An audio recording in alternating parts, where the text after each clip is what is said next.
Hello and welcome to this video. I've gone to film this I don't know how many times, but something has always happened that meant that I can't. But we're going to make a start. We're going to film a video about what our favourite products and things have been in the first 4 or 5 months of Eloise being alive. She is currently asleep.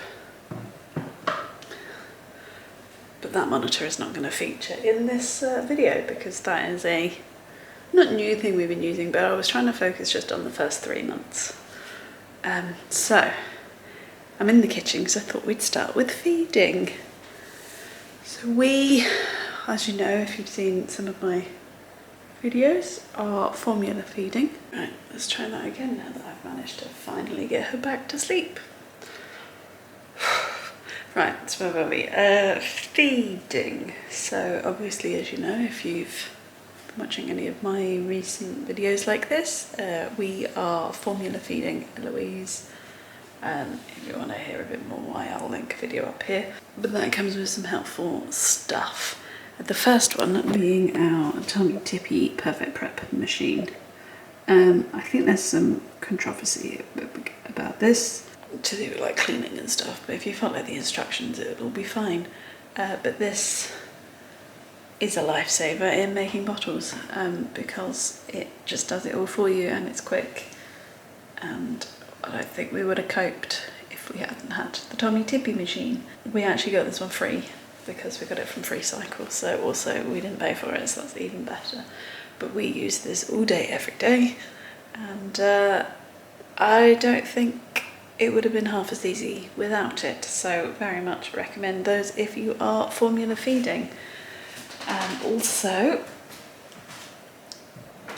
would recommend the MAM bottles. These are, you know, normal everyday bottles. We currently have 7 of them because she gets through about 6 or 7 feeds a day, so we have enough for the day. We are now also on the bigger size. We were on the smaller ones when she was first born, because she didn't drink as much. She drank more often, I think, but not as much. The reason why we like those is they are very easy to sterilise, because you just bung some water in the bottom and stick them in the microwave. But we didn't read the packaging, so to begin with we weren't doing it properly because we were doing 3 minutes, which is for 1 bottle, and then you add a minute for every additional bottle, but we had not realised that, so for the first couple of weeks we weren't doing it correct, but we are now, so that's the important thing, and she never got ill, also important. So yeah, between the Tummy Tippy machine and the easy sterilising MAM bottles, we just made feeding much easier. If you didn't want to get a whole machine, a lot of people use the Newbie Rapicore. We use this out and about. Oh, great, now my battery's going to die. We use this out and about, but I wouldn't find this very easy to use on a daily basis just because of the measurements and stuff. I find it really difficult to get an exact measurement for a bottle. Also, the sterilising and stuff of it is difficult. My battery's dying and she's woken up again, so this is really going to be a chaotic video. Enjoy. Right, as I am doing Eloise's washing, I thought I'd talk to you about clothes and that kind of thing. So we got a lot of our clothes anyway, not second hand, like lent to us by our nephew, well, his parents, my brother-in-law, partner, and yeah, they're great. But we did buy a few bits for ourselves. They came from the supermarkets, and we are very partial to certainly the sleep suits from George at Asda. They're really soft, they wash really well, all of that kind of stuff. It's really sad that that's now the kind of thing I think about. Really go dark because I'm just going to put this in the tumble dryer. Let's turn the light on. So that is, you know, our sort of favourite. We also get some stuff from 2 at Sainsbury's. But yeah, George Asda's where it's at. Love the selection. I tend to shop in the sale, so I never really pay full price for anything. And yeah, that is our preferred clothing brand. Also, while we're on clothes, Vanish. Come very good with it. Like it a lot. Obviously, a baby, she has accidents. They go on clothes. Magic, that stuff gets everything out. I've come a dab hand with Vanish. Would recommend. It is a different day. I am still wearing the same top. But me and Eloise are about to go upstairs to have a play, but we thought we'd show you our favourite toys that are downstairs.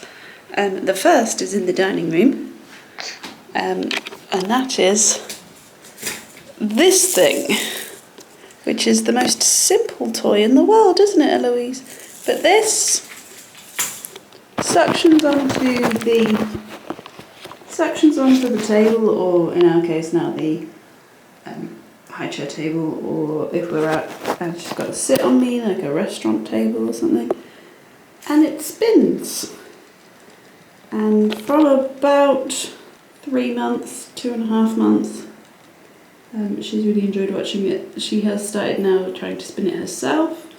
You can also hold it by the bit it's currently doing and spinning the duck, and she could spin the duck before she could spin the other bit. And that worked out really well for us, isn't it? We like the spinning duck, and it cost us like £2 from like B&M or Home Bargains or something. So it really was a inexpensive way of entertaining her for a while.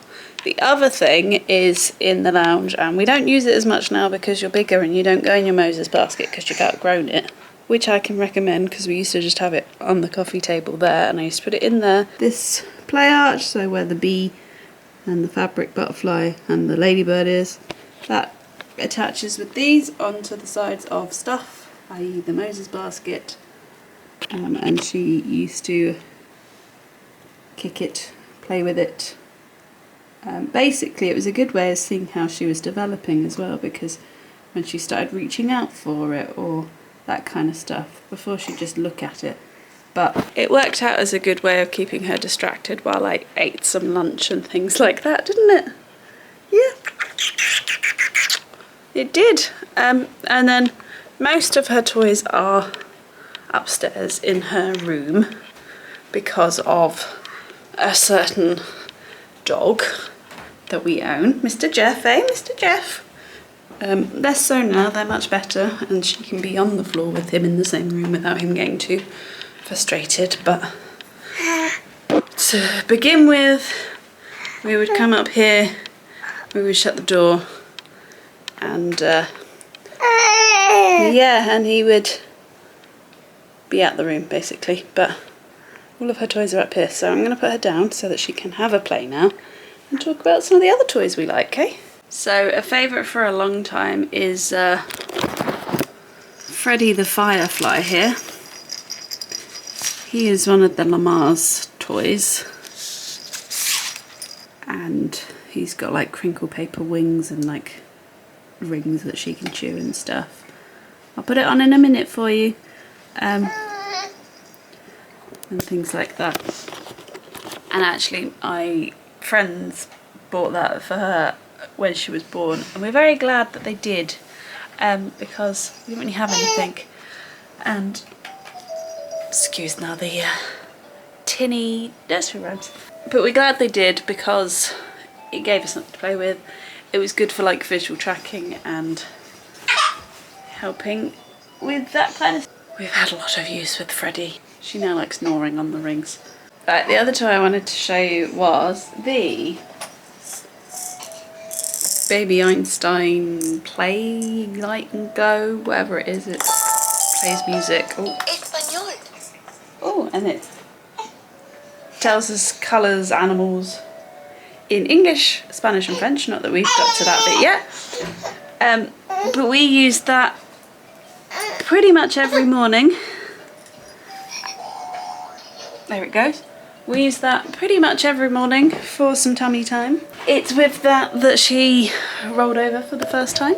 I think it was more of an accident, but she did it.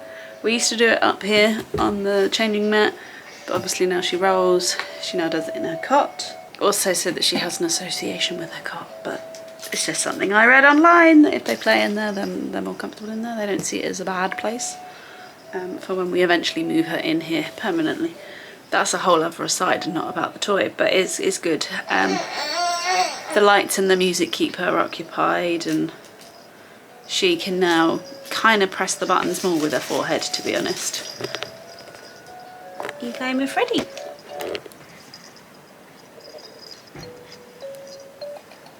So yeah, we like that one too. So those are sort of the main things. Obviously we've got a load of other toys, but they're the main ones that we like. I would say though that this playmat is probably one of my regrets. Obviously I didn't really know what I wanted, and I just thought a playmat's a playmat. But I think if I had my time again, I'd probably go for the one with the piano at the back so that they can like hit that with their feet. I don't know whether that is any better, but that also has a movable bar. So she currently gets sort of caught in these bits. She sort of gets caught sometimes in these bits now.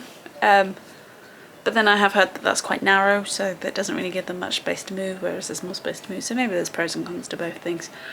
But I also find that where the things hang, they're a bit too low. Even when she was like little, it was a bit low for her. And the actual bits that come with this mat, other than the flashing, other than this one, which plays the music, they're not very good. So Freddie we put on here, and she's currently playing with this cube, which came from our like black and white card box, which I just hung in there. She plays with that quite a lot because it's soft, it's easy to grab, and it's obviously got contrasting colours and stuff. But like this snail and this thing at the back, and there's a mirror somewhere. None of those really interest her.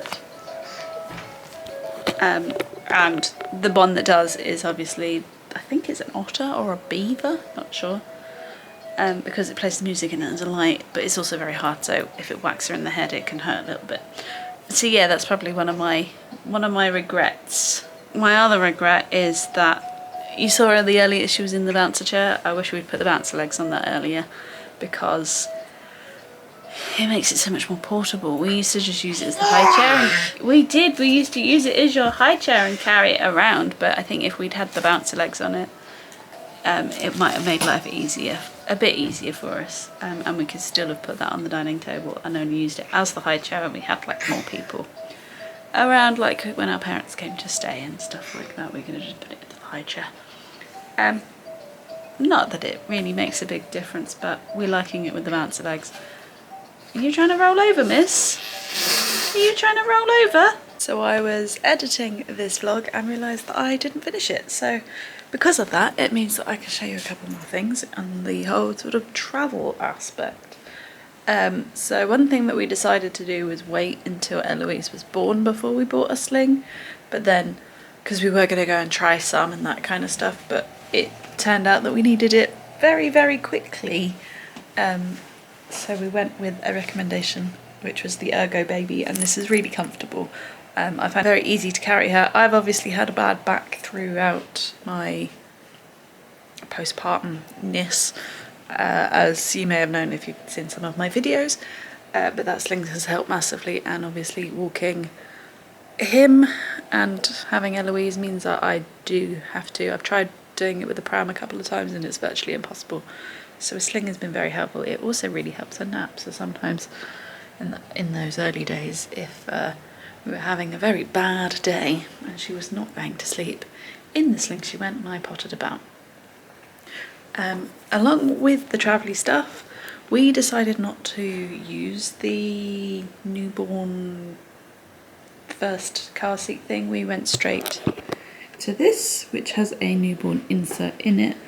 That is partly because I don't drive, so it will just live in the car. It's currently here because my mum and brother were staying, so this went in my mum's car rather than in our car so that we could go out. And it was very easy to move between the two. It's also one of the spinny ones, which is also very helpful. So this will be with us until she's probably about 4 or meets the weight for it. So yeah, expensive, but worth it for us. As I said, we don't move it out of our car really, so it made sense to just use that.